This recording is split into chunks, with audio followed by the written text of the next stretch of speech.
Welcome to the next episode of the Iowa Girls Wrestling Podcast. Today I have Allie St. John, two-time world silver medalist and right now director of donor relations at Iowa State University. Welcome. Thank you for having me. And how are you doing today? All is good. Today's my birthday. I'm 33 years old. Oh my So, gosh, well, happy birthday. I didn't even know that. yep. We'll have a huge No. celebration. I'm heading to Ames. We're gonna go out. All right. Yep. Um, I've been a big fan for years, watched you wrestle. That's actually you and a few of the others. I'm trying to think back some of the names, but were some of the first ones I watched wrestle and Really. stuff as female wrestlers and stuff. And it was such a cool thing to watch. But then we met when you were an assistant at Grandview. I believe one of the more interesting nights I remember, Night of Conflict in Sioux City, Yep. and it was a great event for the girls. And Aaron Gerlich was in attendance, and I think that drove things. But I remember saying something to you and your now husband that you got to stick around and watch these boys now too. That's the boring part, and he even agreed with that. So how things have changed, right? Yep. I thought maybe we'd start with your present day job, and we'll work our way back. How's that Yep. sound? Sounds good. Most important job you have right now is mom, Yep. right? For And sure. so how's that changed your life? Oh gosh, well, I feel like people try to warn you and everything. Like it's the most loving, like the best feeling you'll ever have. And I can now attest to that like the love that you have for your kid is like beyond anything you'll ever experience. So Stevie is her name, and she's born back in November. So she's a little over 7 months now, and she is pulling up on everything and she's now moving and grooving. So we have our hands full, but it's honestly the best. So getting to see her develop and do all kinds of new different things and just seeing her grow up, I miss like the old stuff, but then I'm like, this is the best time. And then I'm like, I miss when she was tiny. So just a lot changes in those 7 months, and it's been great. Definitely a lot at the beginning. Like I want to say the first month I turned to my husband Derek and I was like, what did we do? We ruined our lives. Like when you're not sleeping, you're just so overwhelmed, and Yep. being first-time parents, we didn't know what to expect. Everyone tries to like warn you of everything, but there's nothing that could ever prepare you for that kind of thing. So I think that that's is definitely a big change, but it's awesome. Are you getting some sleep now? Yeah, we sleep trained her probably at like month 3 or 4. So she's a 7:30 to 6:30 girl. So we get lots of sleep, thank goodness now. Wow, that's Yeah. amazing. I was telling you earlier before we started that I have a grandson that's 8 months old, so just a month old ahead of you, and he is not sleep trained. Oh. Yes, my daughter is having a rough time, but yeah, we get to go babysit. So yeah, you said it's really neat when they're just staying in one spot. And you don't have to worry about where they're going. But then, man, it's fun to watch them grow up and be able to pull up on furniture, and those first steps are coming very soon, and that's when the real problems start. Yeah, exactly. So, Director of Donor Relations at Iowa State, what Yep. does that all entail? I technically am under the RTC, so the Cyclone Regional Training Center for the guys. And that comes with a lot of things. We do a lot of events. So I think this summer we have 6 golf events. So doing everything for that. And we do 2 other events, the RTC 100. That's in October. It kind of kicks off right before season. And that's like a 600 person big banquet, big auction, meal, everything. And then we do like one more big social out in Madrid at the Flat Tire Lounge. So doing all of those events is a big part of it. Newsletters, all that kind of stuff too. Really, that entails we do just a lot of things. Dresser, I honestly just tell everyone that I just do whatever Dresser tells me to do. That's kind of my role. So Yep. anything in between, he'll ask me to do, and I just whether it's you kind of learn to do with it. But he doesn't like no for an answer. So just figuring out how to make his goals. He's got a lot of ideas. So figuring out how to make those happen is pretty much my day-to-day job. And then I do work on the collective side too. So making those NIL contracts and dealing with a lot of just relationships too. I would say that that comes with just any director of donor relations kind of role. So, yeah, Yeah, that's a lot. That's a lot it to is. do. It's a lot. Yeah. And I listen to a lot of different podcasts and different people talk about NIL and how that's changing the landscape of all sports, but man, wrestling, I bet there's a lot. I've heard there's a lot of nervous people around wrestling because it changes a lot, because we're It not is. necessarily a revenue sport, so it relies a lot on you and the donors, you getting donors to do Yeah. that stuff. 100%. What do you think NIL? I guess your husband is right there, trying to recruit people. How has that changed the recruiting process?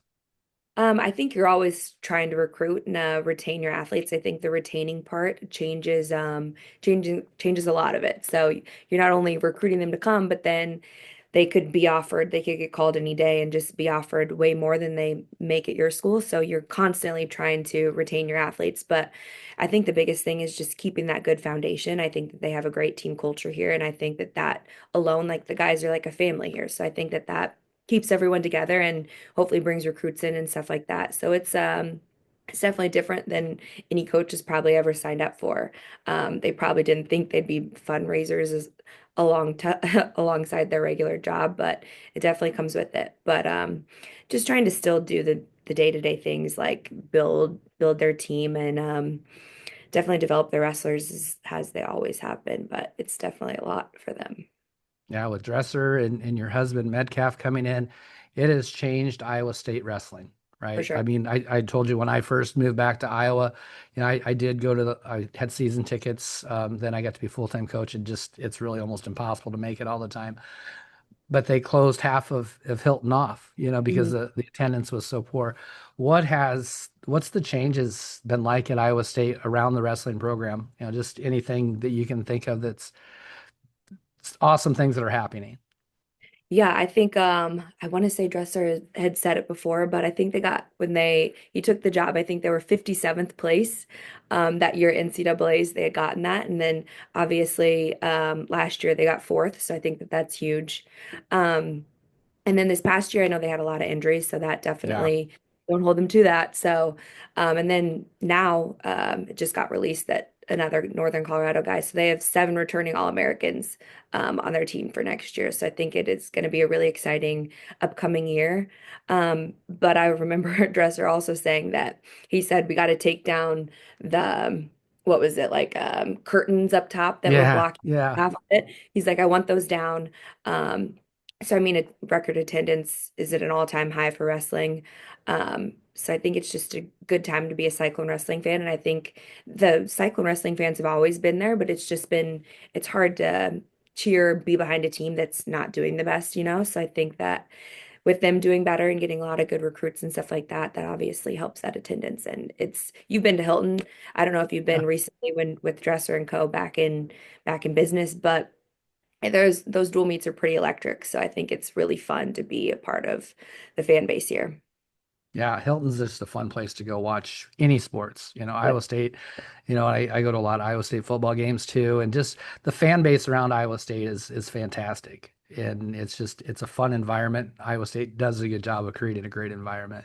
Um, One of the things it's been interesting to see, and I heard that Iowa State was starting a girls' club, and I know that you don't have a lot to do with that, but um, do you think that might be a precursor to Iowa State having a team?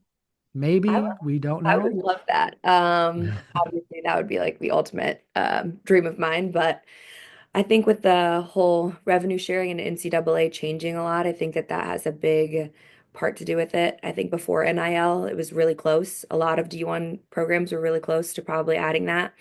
But being obviously a sport with that's not revenue generating, it's really hard to get a athletic department on board with that. You know what I mean? So I can't say that I don't know honestly when it's going to happen. Yeah. You'd have to probably ask the boss, Jamie Pollard, but Yeah. that would be awesome. I'm all about it. Yeah, I'm really excited. I'm hoping that more D1s hop on, and I'm sure you are too, because Oh, it's a different thing. I Grandview when you were there, NAIA school, there's scholarship money there, but it's still very expensive to go to school there. D3 and NAI or D3 and NAIA schools really have built women's wrestling, yeah. and so but it's a hard hard for them not to, like, D3 can't offer scholarships, and so it's not an even playing field. Iowa, I'm not a huge I'm a Cyclone fan, so I don't want to say anything real bad about the Hawkeyes, but it's not really a fair playing field in girls college wrestling right now, 100%. just because it's basically the world teams hanging out there, you know. Yeah. Those resources at a D1 school, they're above and beyond anything that Yeah. NCAA Division two or any of those other NAI. It is what it is. So it's tough to compete with that for sure. Yeah, Yeah, and King, for then example, where I went, we were a Division two, but I mean, our looking at our practice room and what we had to work with, it's insane after being here and seeing what the guys here have to offer. So it's pretty crazy. oh yeah, I was at Dana College, which is closed now, but when I started, we had a one mat practice room, Yeah. and we actually drove the vans to meets. Coach drove one, but then like an upperclassman drove two because that was our budget, Scary. some sandwiches with some cheese and maybe some Yep. bologna Pretty was your much. that was your thing. Um, Oklahoma State, though, that's a different type of club that's got started. Obviously, they've been recruited in some heavy. That's almost got to be more through the RTC, doesn't it? I mean, I maybe I don't know. Yeah, I'm not sure about that. I know that obviously like Molly Allen, for example, who's a big time recruit, she went there. So I would think that she wouldn't go somewhere where it's just a club. I'm not sure. Obviously they have great coaches, one of them, Yeah, two of them being former wrestlers there. So I think that that's also huge. So I think that there has to be some kind of financial backing, but like where they can offer scholarships or something like that. So I don't know if they're able to compete with like against an Iowa or it's just like an open thing. Or maybe something where in the couple years like Lehigh started their club and then they went D1 this year. So I'm not sure how that works, but I'm intrigued to find out. I yeah. hope The they do whole a program. the whole Ivy League thing was set up a little bit differently. Just with they were all wrestling folk or freestyle, where college club prior to that was folk style and all student run. Instead of like Emma Randall being a coach at Columbia, that's a hired coach doing club stuff. It's not your normal thing. So we'll both have to watch. Yeah. And so if Iowa State ever got a team, would you be interested in taking that coaching job? Oh yeah, that would be awesome. That would be a goal. Yeah. That would be great. Hopefully they'd hire me. I don't know about the requirements. But you know some people in the department there, so maybe you have a little bit of an in. Also put Um, in a good word. I thought maybe we would go back to the beginning because things have changed a lot in women's wrestling and girls wrestling since you started. So how did you get started wrestling? My older brother wrestled, and then he was about 3 years older than me. And then my dad also wrestled in college at SIUE, and then he was my high school and club coach. So I kind of just went to my brother's practices when I was little. And I would just be on the side with my mom watching. And then I wanted to play, everyone plays Sharks and Minnows. So I wanted to play the games at the end. But my dad would be like, you can't just play the games. If you're going to play the games, you have to do the practice. And I'm like, so I finally was done being bored on the side. So I just jumped in. Obviously, at home, I was like my brother's practice dummy, kind of how every sister is a little bit. You just get thumped on. So that's kind of just how I started. And for the first couple years, my parents didn't let me do any competitions or anything because they didn't kind of want me to get scared. Obviously, at that point, it's all boys that you're competing against. I think that was a little a little intimidating. But once I started competing, I played a lot of sports growing up too. So I think it was just one of my sports that I played, and I loved it. So I liked competing. So I think that that was what kept bringing me back. Yeah, and so did you meet any I don't know how to say it. Did you have anybody say some things, when you first started wrestling and stuff? I know there's a documentary I watched about Helen, and she said, when I wasn't very good and losing all the time, I had all the encouragement in the world. And then as soon as I started winning tournaments, that's when people started saying things to me and my parents. Yeah. Did you have similar issues? I would definitely say that people were either for you, like on your side cheering for you, or like totally against you. So there was no in between where they were like, yay, go girls wrestling. It was either like their team, Allie, doing good, and that was mostly my teammates and their parents, you know what I mean? But people from other sides, they didn't, once I got started getting better and beating boys, they weren't really about it. So I think that that's interesting, but it did definitely help that my dad was my coach. So I think that he probably keeps my ears away from a lot of that stuff. So I feel like he probably heard the burden of that. And once I was obviously older and started to get better, we would go to like Perler up in St. Louis, Perler Wrestling Academy. So I think that Yep. that me and my brother and a couple of our good better teammates, we would all travel up there. And that was definitely an eye-opening thing too. And our the comfort of our little hometown club, everyone was just kind of used to it. But being around and joining a club that had a bunch of guys that were always really good, no one really wanted to be your partner then. So that kind of threw me for a loop where it was like, oh, now I have to like prove to people that like I'm worthy to be someone's training partner. You know what I mean? So that was definitely a learning curve too. And Nick Perler helped that a lot. So you obviously are proving yourself, but at the same time, once you do that, I think it just kind of just treat me like one of the guys almost is how I liked it to be. Yeah, Nick Perler. I've met him a couple times now. Big supporter of women's wrestling, and he holds a lot of women's events and camps and stuff. Just does a great job uh, helping out. Bringing girls up high level too. Not just beginners. Dad as coach. What was it like to have dad as coach? We've had a bunch of girls on that have had dad as coach, and always like to hear what their experience was like. Yeah, it was awesome. I think that my dad's biggest thing was he still wants, like, no matter what happens, he still wanted to have a good relationship with me, which was really nice. You hear of some people with like horror stories of their dad being their coach, but he was very like, once you were in practice, I'm your coach. Once we're home, I'm your dad. So he played those two roles really well, and I think he definitely balanced that really well. Once I got older and more like attitude-y, I think I don't know if you know Zane Richards at all, but he's made a world team All-American couple times. So his dad and my dad would coach together and they were best friends. And Zane's like my brother. So almost he would have Zane's dad help coach me a little bit more. Like he would say to Zane's dad, "Hey, go tell Allie this." So sometimes it'd be like the last person I wanted, because I was so close to him, the last person I wanted to hear criticism from. So he kind of like worked that relationship once I got older really well too. So I don't know what the psychology behind that was, but yeah, I was definitely once I got older and cutting weight and a little snippety, he definitely had to make some changes, but he did really good. And then once I got older too in college and Team USA, he would still be in my corner anytime I asked. He was never like and definitely in college you couldn't, but like open stuff once I was at the OTC, you don't really have a coach because Coach Steiner coaches everybody. So I still needed someone to be in my corner and it was always him. It's just that comfort thing where he's my go-to. He knows everything about how I wrestle. He would spend a couple weeks coming out to the training center and staying out there and just the best person, best dad. So I got really blessed with him as my coach and dad.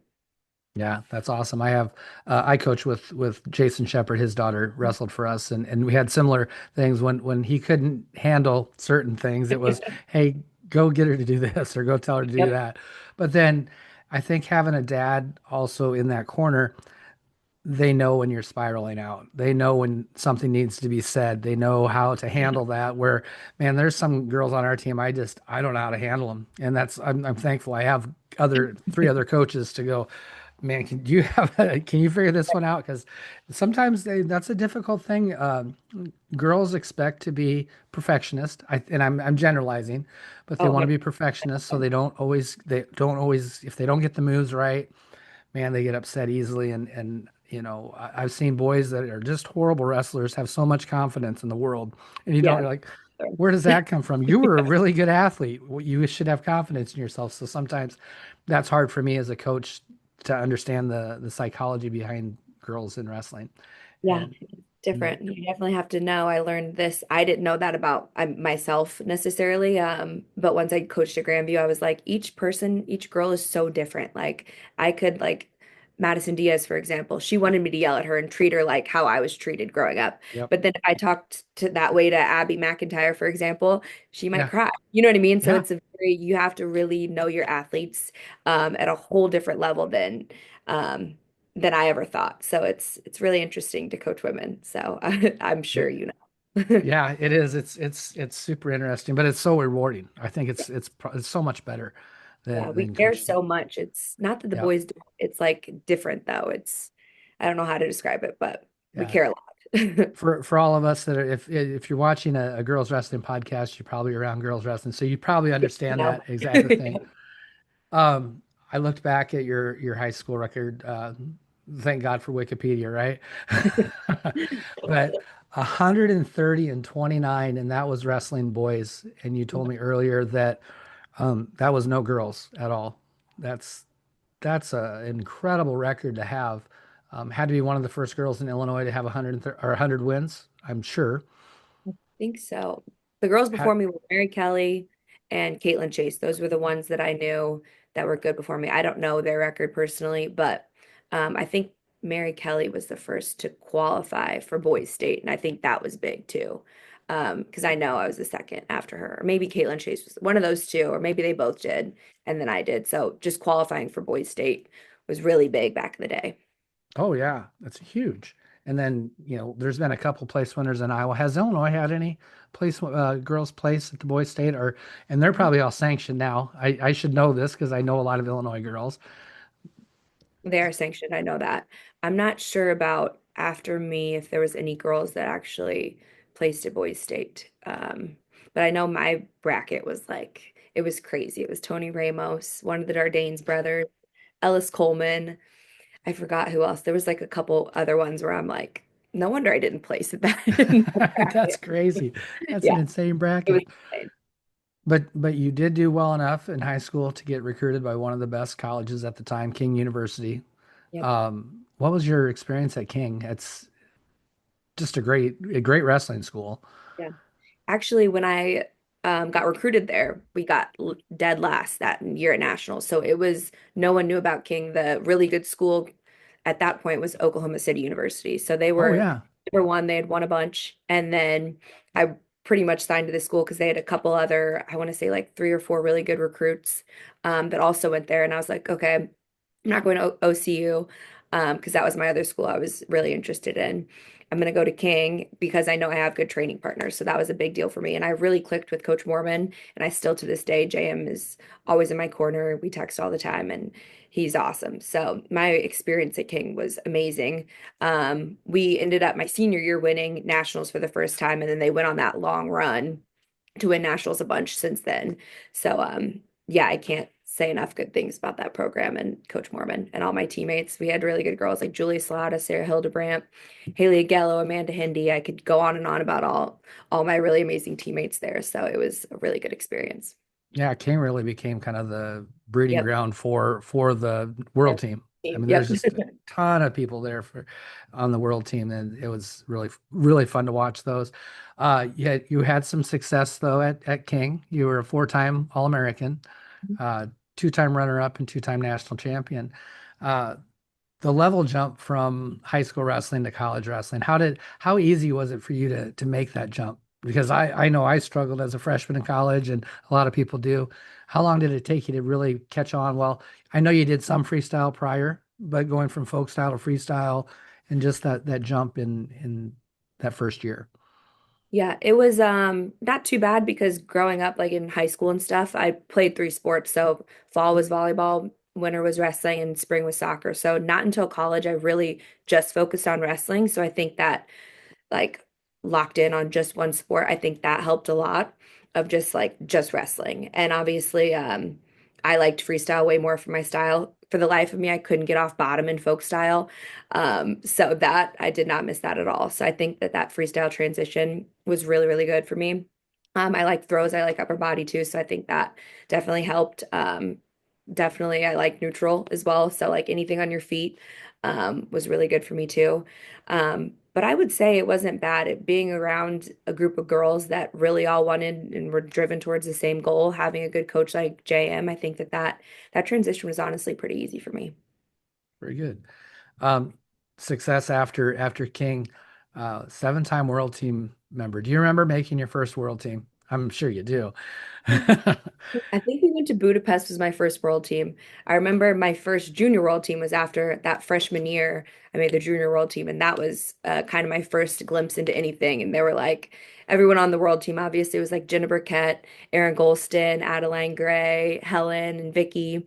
So everyone was like really, they knew each other. They were all training out of Northern Michigan or the Olympic Training Center. So I was kind of the newbie in the group. And I didn't have my passport or anything like that because I had never gone overseas. And they were like, well, you need to get one now. And I was like, oh, okay. So that that transition was definitely interesting. And then just being able to spend that whole summer around really, really good, experienced girl wrestlers. So I think that was a big turning point too for that summer, being spending so much time at the Olympic Training Center, being around the older girls that were on the senior world team. That was probably the biggest jump for me and really opened my eyes to what could be in the sport. So, and then my first senior world team, I want to say it was Budapest. I don't remember um, that process. There definitely was no final X back then. I know that, Yeah. but I don't remember exactly where that trials was, but yeah. Where have you all got to wrestle worlds? And just where have you all wrestled Yeah. across the world? It's been a lot of awesome places that definitely my second junior world team, we went to Thailand. So that was the coolest. I'll never forget that experience. We were like getting ready for junior worlds and we were like riding elephants and like everyone's parents went to that one because it was such a cool place, like a vacation for everybody. So that one was really awesome. All those European countries like Budapest, we went there a lot. Paris was really awesome. All the Asian countries too, like China and Japan. Those just totally different culture and they love wrestling there. So getting to experience that was really cool. Japan's one of my favorite places that I've ever been to. Tokyo is awesome. Their training center there is off the charts. Like it's very state of the art. Same with Russia. We went to one of their training centers up in the mountains and it was amazing. Um, just places all over that I would have never been able to experience if it wasn't for wrestling. So very, very blessed. So since you got to wrestle in Japan and you said you were at the training center, did you ever get to work out with the Japanese teams? Oh yeah, their practices are insane. So it's like it's basically you're doing matches for like 2 hours straight, 3 hours straight. So you warm up, you do quick technique and just like light drilling, and then you just into matches. You're like either whether it's 3 minute goes or 6 minute goes, you could be 6 minutes on, 6 minutes off, or 3 minutes on, 3 minutes off, and you do that for the whole practice, hours, and then you do crazy conditioning at the end. So it makes a lot of sense why they're really good. When we were there, they didn't spend a lot of time like showing technique or anything like that. We just took advantage of the partners that we had and did a lot of live wrestling. So you leave there tired. Yeah, the Japanese never seem to get out of position. They're Oh, always in position. amazing. And I've watched, I was at the World Cup when it was in Iowa City, Mhm. and every single Japanese wrestler looks exactly the same. They're just a little thicker Yep. as the weights go up. That's it's crazy. It's They just wrestle the quite a same, everything. Yeah. yeah. And then so what's the difference in Russia than the United States? Because they're again, Japan and Russia are probably the two best right now in women's Yeah. wrestling, other than the United States. I would say they don't have that finesse that the Japanese girls do. Like if you take a bad shot on a Japanese girl, they're like reattack in on your legs really quick or they're running behind you. And they catch those corners so quick because their lateral motion and their footwork is just so fast. But Russians, they're definitely down to scrap. You know how people think that we're like we wrestle hard and stuff like that, but they definitely are down to get gritty and a little dirty, especially the girls. Like they'll pull your braid to as a setup to your shot, and you're like, what the hell? So yeah, and they're already on your legs. So they'll definitely do a little, they're definitely a little more rough than the Japanese girls, that's for sure. But Kind of a whole scrap. different series that the braid drag or instead Yep. of arm dragging or braid Yep, dragging. exactly. Oh, that's funny. Um, Mhm. all your experience in wrestling Yep. led you into coaching. Yep. What has been some of your experience like at Grandview? What did you grad assistant there? Yep. 2 years grad assistant, was that Yep. right? Mhm. How things go at Grandview? What did you like about that? I liked the girls a lot. We had a great team and it's really good to get to like pour yourself into something and it was an easy transition kind of once you're done competing. I'm like, what do I do from here? You know what I mean? So it's Hmm. definitely a very hard thing because you've done that for so many years of your life and it's um kind of scary going into the real world from there. I did my master's while that, so that transition really helped, and being able to pour yourself into those athletes and really get to know them on a personal level, like I mentioned earlier, you really have to know who you're working with. You know what I mean? From their psychology, their mental, how they prepare, their go-to attacks, just everything. It really makes you appreciative of all the coaches that you've had and all the people that have poured into you. So getting to know those athletes, I think, was amazing. And I still talk to a lot of them today. So I miss them. It's good. You actually said something there prior to, as going into coaching, and it's Mhm. something I talk to our athletes about a lot, and I think they're doing a better job of it now, putting your entire identity into the sport of wrestling, and then when it's done, not knowing what to do. I was never near your level. I wrestled in college, but it had been my identity, for a long time. It was the only thing I was really good at. So when it was over, man, it took me a long time. I spiraled out for a while. How did you handle it? And then how are they doing? You're around the Iowa State guys, obviously high level guys. Um, how are they transitioning now? I mean, it's again, it should be what we do, not who we are, but it's a really hard thing to train yourself that way. Yeah. Yeah, it's interesting. I think getting something outside of wrestling, like really focusing on like how important schooling is. So the Frost, for example, everyone knows the Frost brothers. They're mechanical engineering. That's their majors. So having just being smart and a well-rounded person, and being like social, I think that helps a lot. So like a lot of the guys here, they go to all of our events, and they're very interactive with all of our donors and stuff like that. So making those connections with people makes a big difference too. And that's kind of how I ended up at Grandview and how I ended up here, just being willing to just be open. And it's really hard. I mean, you have to pour yourself into wrestling, and you almost have to make, especially at this level, you have to make wrestling your identity. But at the same time, it's like you kind of find that balance. But the more you make wrestling your identity, those lows are really low. You know what I mean? The highs are obviously really high, but Yeah. say you lose in wrestling's your identity, that's really hard on you. So like after Olympic trials, not making the team, especially in 2016, I think the older I got, the better I was at balancing everything.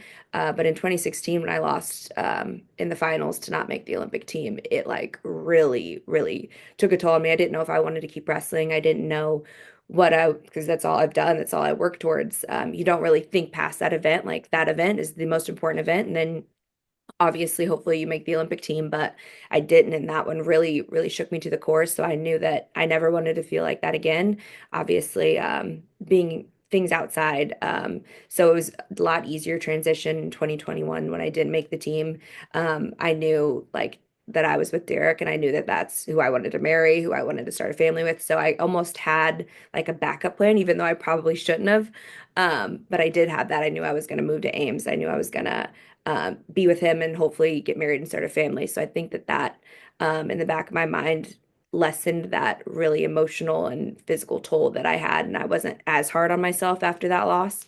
But obviously it sucks. So I don't know if there's a good answer because, like I said, I kind of contradict myself. You have to make it your identity, but at the same time, you have to have that balance and things outside of the sport that make you happy too. Yeah, trying to find that balance it's difficult. It really is. Like you said, not being on I was on an NAI level, and Yeah. still it was so important to me, and after that last match, it was like, yeah, what do I do now? Yep. You know. So Yeah. I'm trying to work with our kids, and even high school girls, they may not have been out for 2 or 3 years, but they really embrace wrestling and because you do, you're right, you have to pour yourself into the sport in order to be even average, Yep. so yeah, it's a tough transition. You said something else in there that I told you I watch a lot of documentaries and things like that. Helen had made a comment that everybody likes each other, and then comes around the Olympic year cycle, and Oh, everything changes. Does yeah. everything change the Olympic year cycle? Yeah, I remember in 2016, I was one of my biggest competitors was Kelsey Campbell. So I remember she was out at a camp at the OTC. OTC was my home base. I think Sunkist at Arizona State was hers. She was out at a camp, and I remember vividly. I still talk about this to this day. I remember walking into practice, and Coach Steiner, which it's literally his job, so I shouldn't have been offended, was doing a one-on-one with her. And it's his job to coach and make everyone good. So, but I took that like so personal. I'm like, you work with me every single day. What, you know what I mean? What are you doing, Yeah. coach? Like, but he can't just work with me. You know what I mean? So that in itself, just like I felt so like hurt, you know what I mean? But it's Yeah. why, probably because I have more emotions and feelings than I probably should have in that time, but I can't help it. So that Olympic year is insane. So I wish going back on things, I wish I wouldn't have taken things so personal and like to heart, stuff like that, where it's like just try to be present every day, try to get better. I know it's those little things that probably every coach says to you, but it's um instead of making it such like a big like overwhelming experience and something that you've worked your whole life for, obviously you have, but like just making it just another competition. I think that if I would have done that, I mean, I would have hoped that I would have done better, but what do you do now? So it's just, yeah, that Olympic year, like she said, is crazy. Emotions are very high. Yeah.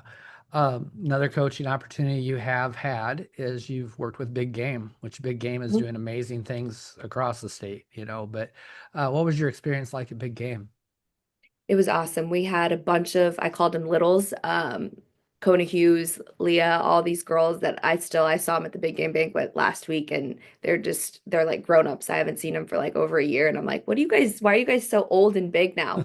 That first year we won AAU state, as a girls club too. So it was awesome to be able to pour into those littles. And I don't know, they were all like me when I feel like I look back where they were like shy to be in a boys' room, and they were like probably they didn't really speak. So I would just joke around with them, and their personalities started to come out. So ever since then, they just nonstop talk, and they're just like, I don't know. I think that they've really grown up, and just getting to see them, and obviously they're all really, really good. So it was sad to obviously stop coaching them, but it was a long drive from Ames to North Liberty. It was probably hour 45 minutes. So I had to stop doing that. Once I started this role too, I was going over there on Sundays, um, and they duel a lot. Iowa State duels a lot on Sundays, so I had to be at those Yeah. duels. So I can really do both. Yeah. But it was a good experience. Yeah, no, Big Game has done great things. I know Felicity's training there now too. So, they have that world team member now on their little check mark for their club, Yeah. which is awesome. Another thing I saw that's just, I just want to mention a big honor for you. Um, IWCOA, and that's not Iowa Coaches and Officials Association. That's Illinois Wrestling Coaches and Officials Association. Um, they inducted you into the Hall of Fame. That's just a huge honor. What was that like just to be honored by, probably a lot of people there maybe when you started weren't really excited about it having you wrestle, but now it's an important part of the history of Illinois girls wrestling.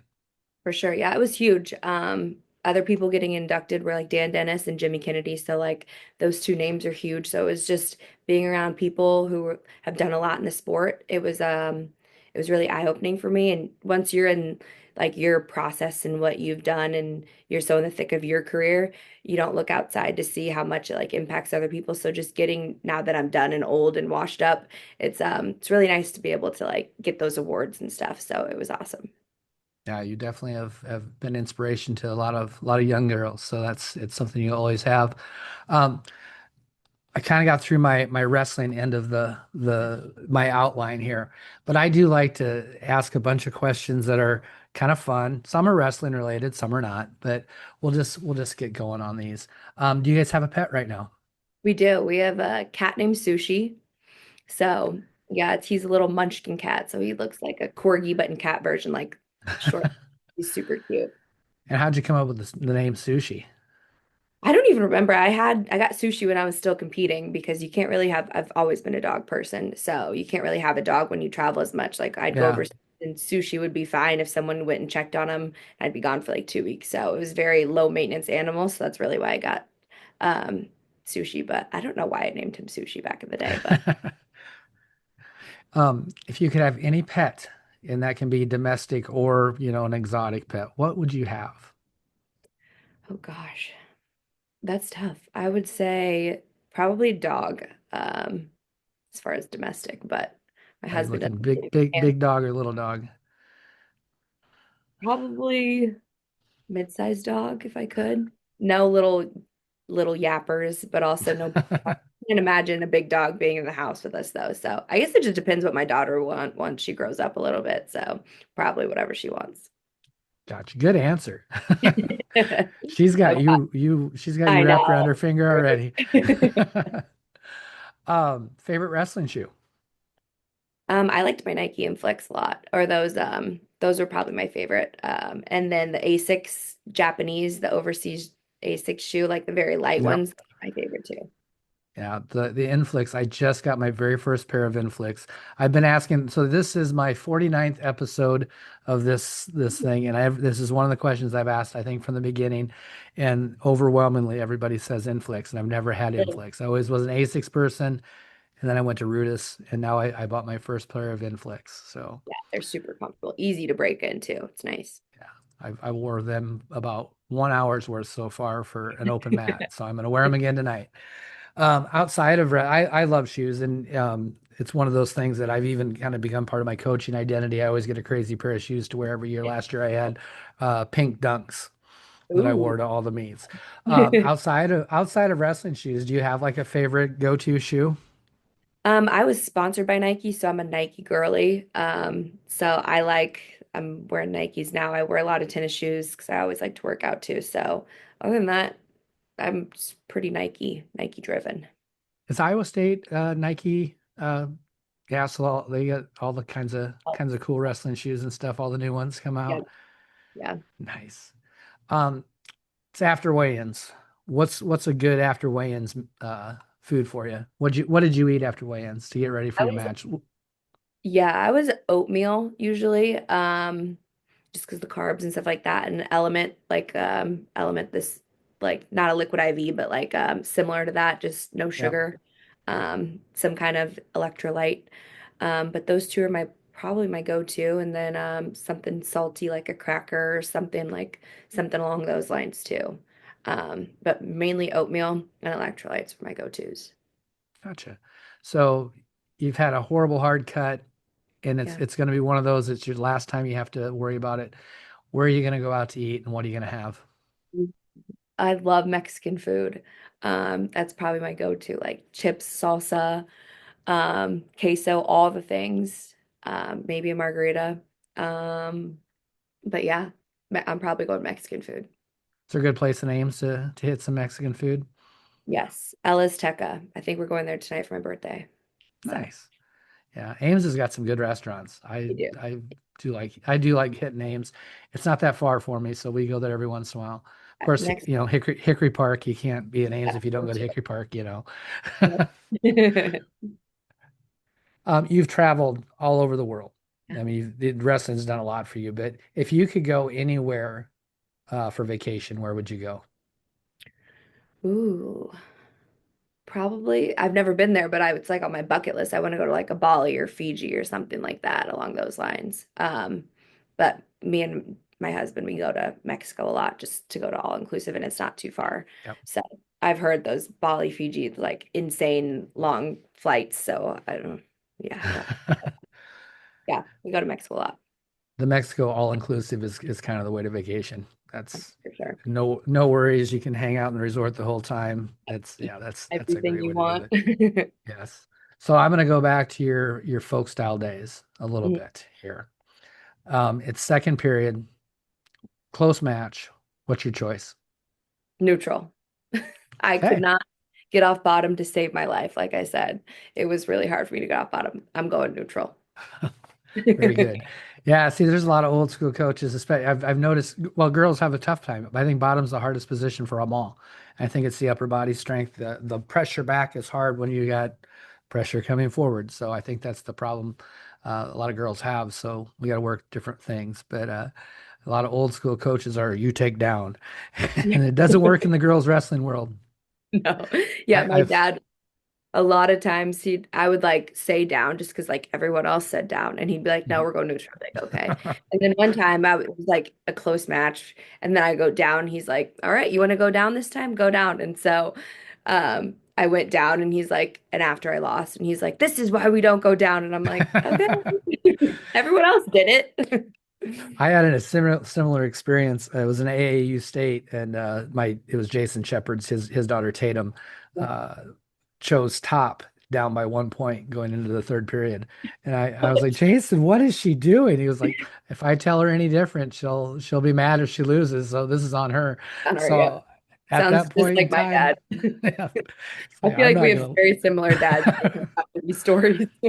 yeah, because he didn't want to hear about it. So, Nope. um, go to takedowns. Low What was single. your low single? Yes, I knew Yep. that. But you Yep. said you also like to go upper body and throw. So what Yep. was your I throw? did I did judo growing up, so anything like headlocks, whatever, underhook stuff. But yeah, mainly low singles and sweeps and some doubles too. Yeah. Nice. Do you I'm not a great low singler, but you think low single is a really good way to go for girls? The reason I had started doing low singles is because I wrestled boys and because they're so strong and like a tie up. My dad was like, we don't want to tie up with these strong boys, especially once I got heavier in high school and Uh-huh. stuff. So I just watched a lot of John Smith. Got me some John Smith films back in the day on low singles. So we got me those for Christmas one year and we just started watching them. And then I just started doing low singles because it was probably wasn't smart for me to tie up with boys. So that's Oh really why I yeah. started doing low single, Got honestly. it. And then instead of fighting girls' hips, you're down at the ankle and you can pop your head up easier. So that's why I'm a fan of low singles. So I like it. I like it. On top, what was your, and we'll go both folk style and freestyle. On top, what was your best folk style pinning combination?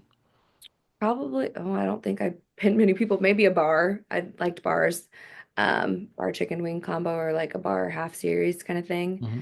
And then freestyle, I would do laces mostly. I wasn't a big gut wrencher.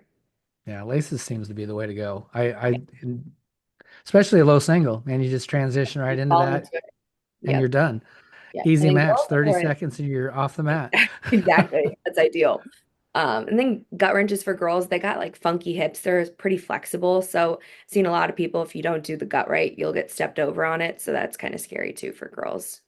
I think Um, one of my very first freestyle practices, um, the coach actually said that if you're gonna gut wrench a girl, you better lock the hips in because they swivel and yeah. they'll step over top. And Yep. so I've never really been a big gut wrench on the teaching the girls that. So it's always been mostly sticking with our folk style roots, because that still happens a lot. I think that's something that the United States does well and kind of Yep. messes with people. You don't see Yeah. many cradles internationally. Yeah. I was gonna say that like bars and stuff, like it's Hmm. weird. They don't know what that is. So Yeah. work. Yeah, I think it tends to help us sometimes. Off the bottom, what was your go-to off the bottom? I would try to stand up, but if it worked, if a lot of times it didn't work, I'm telling you, it wasn't pretty. Just not get pinned. Yeah, pretty much. Did you have a pre-match ritual at all that you did? Was there something that you had to perform that kind of that Hmm. get you going? Not necessarily. I was definitely like a pacer too, kind of probably had a little too much anxiety and nervous energy. So I would just pace and listen to music. Nothing crazy, but yeah, that's about it. In your playlist for before matches, what was some go-to songs? Oh gosh. Um, Definitely a lot of like EDM, like techno music where it just has a good beat and you're just bopping around. I can't think of any, but definitely some rap too. Anything like that, that had just a good beat where it was like uppity. It's pretty much what I listen to. What's your favorite genre of music now? Country. Country. Yeah. Favorite artist? You got a favorite artist now? Mhm. I like Zach There's Bryan. Yeah, I like Morgan Wallen, Luke Combs. Let's see who else. I like all country music. Yeah, Zach yeah. Top. Lately.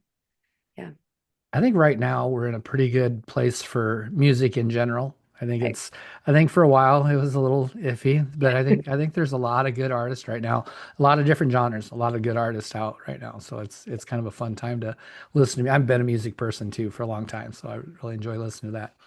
Of course, now that you're a mom, do you yeah. watch a lot of cartoons yet?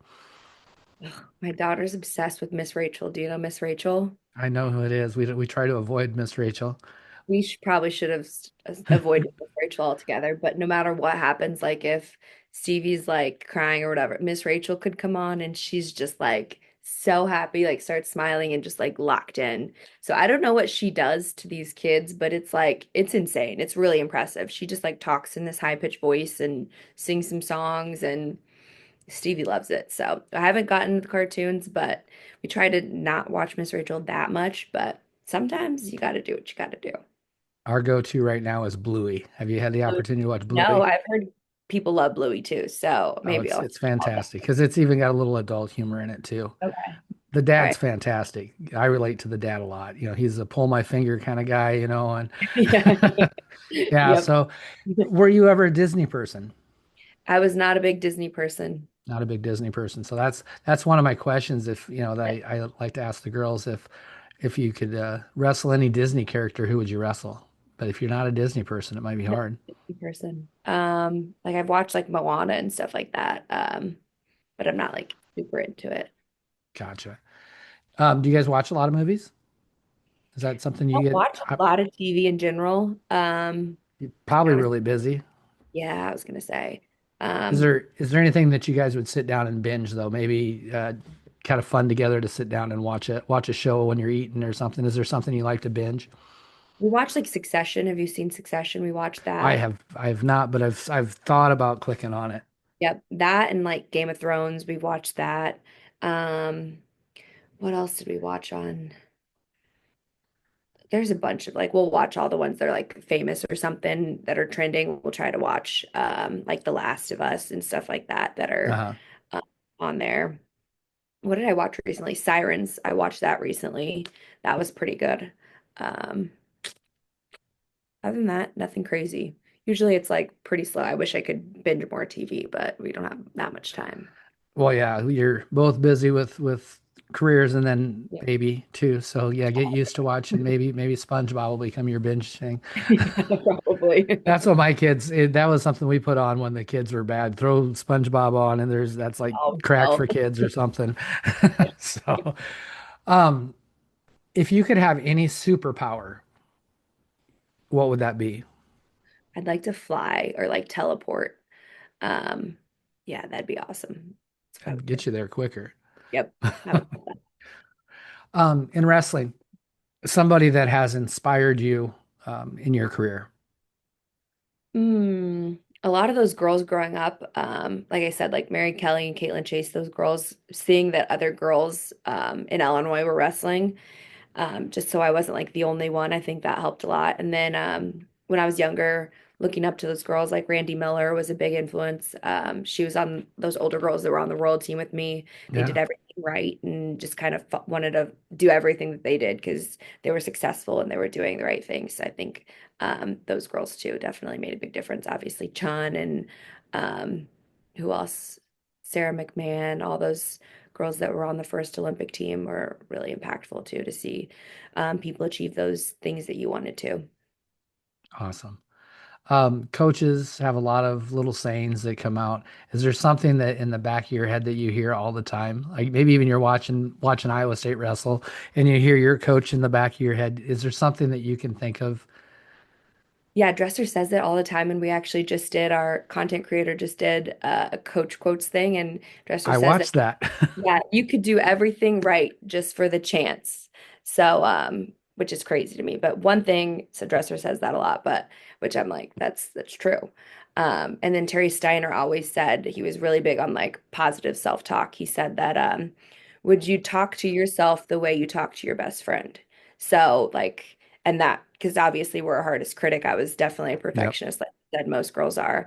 So I'm like, no, I wouldn't be talking to my best friend the way I'm like belittling myself just because I can't get a move right or something. So that always stuck with me. It's like talk to yourself like you would talk to your best friend. Don't talk down on yourself because you wouldn't do that to your best friend. You'd lift them up and do all that kind of stuff. So I think that one always stuck with me too. Yeah, I feel like being around Dresser a lot might be kind of fun to hear a lot of He's got, Dresser sayings yeah, and stuff. he's got a lot of good stuff. Yeah, I'm sure having Metcalf and your husband around is kind of fun too. Those were they teammates? I think Metcalf was in the hockey wrestling club when Derek was there. Okay, They wrestled gotcha. a lot. There's stories of them wrestling. They were not friends back then, but now they're like best friends. But they said like Derek hated going with Metcalf and they like hated going with each other because I guess Metcalf was like the worst drilling partner. He would just go live the whole time. So then they would just start fighting each other. So, but now they're like brothers. So, So I'm going to go completely off this actually you saying that kind of I've had this conversation with other people. You see Iowa State meet and there's a lot of jawing back and forth between the coaches. I'm almost positive those guys like each other. They all I mean they or maybe they don't. Maybe they don't. You know, is some of it a little bit of show though too? I don't think it's a show, at least from what I know, it's not a show, but I just think it's a lot of A lot of competitive intense. people wanting to win. Yeah, I think Yeah. that's what it's down to. Yeah, it's just it's interesting to see the college coaches the way they act, and I high know. school coaches we can't. We get thrown out for those Yeah. things. So I didn't know, you know, and I know that they're very intense people and really want to win. I just, you know, for the fans though, it might be a little of excitement if maybe they fought too, I Yeah, guess. yeah, that would be fun. Sometimes I feel like punching an Iowa fan. No, I'm just kidding. Again, I'm an Iowa State guy, so Yep, yeah, I come in peace. yes. You got a new role, new job. You're Yep. head of the NFHS Rules Committee for Wrestling. Hmm. That's the National High School Federation. But you know, I guess it works for college too because it always follows each other. 3-point takedown, then the high school did a year later. What rule change would you make for wrestling? Push out point, easy. Yep. Yep. I think almost that Is it one for that? inflicts and that step out push out point is everybody says that. Yeah, And then they especially can't, the rules now that they're kind of like at the refs kind of at discretion when it's a stalling and when it's not. yeah, It's a little interesting. So, and then yeah, now they can't like yeah, it's weird. the So traditional stalling and it's like what either stalling or it's not. Come on. they freestyle, like the whole grounding thing. I saw that a lot Mhm. at Flex and World Team Trials and the Open, where you can just like pretty much drop to your knees right before you Yeah, get pushed out. Like that happened between Zahid and Dake a lot. And I was like, wow, if I don't know how I feel about that one because he's about to push him out and then Zahid would just drop to his knees. And so it's like that could have been a lot of points for Dake, but I guess the rules say that you just, I don't know. yeah. That's At interesting. the at this time, I've seen that happen in a few different matches. I've always wondered that's probably the next thing that's going to happen is you can't. That's a some Yeah. type of caution. Yeah. That's what I was thinking. Well, I think I've gotten through my entire list, and I Perfect. always leave just a little bit of time at the end for a final thought. You don't have to have a profound statement or anything, but just some things that you think about, maybe girls wrestling and women's wrestling and things that's, you know, done for you or what, anything. Yeah, I think wrestling has obviously changed my life, and everything good that I have has probably come through the sport. I have a great relationship with my family because we traveled to so many wrestling things together and we talk about wrestling, and it's just a big part of our lives as a family. And obviously, I made so many friends, got to go to so many cool places because of wrestling. And I met my husband. Now I have a kid, and I feel like a lot of my life ties back to wrestling. So it's been a huge game changer in my life. And I just hope that girls can find ways to enjoy and fall in love with the sport and know that they have so much, there's so much upside when it comes to wrestling. So I hope that girls just fall in love with it and try it out at least, you know. Awesome. So Well, thank you. I really appreciate you coming on your birthday too, on top yeah, of it. So happy birthday. thank you. Wish I was in Ames. I'd buy that margarita for you, but we'll catch that some other time. Maybe I'll get an Iowa State meet this Yeah, next come to year. any duel you want. Let me know. I'll get you some tickets. All right. Well, thank you very much. I'm going to hit the Thank stop. you.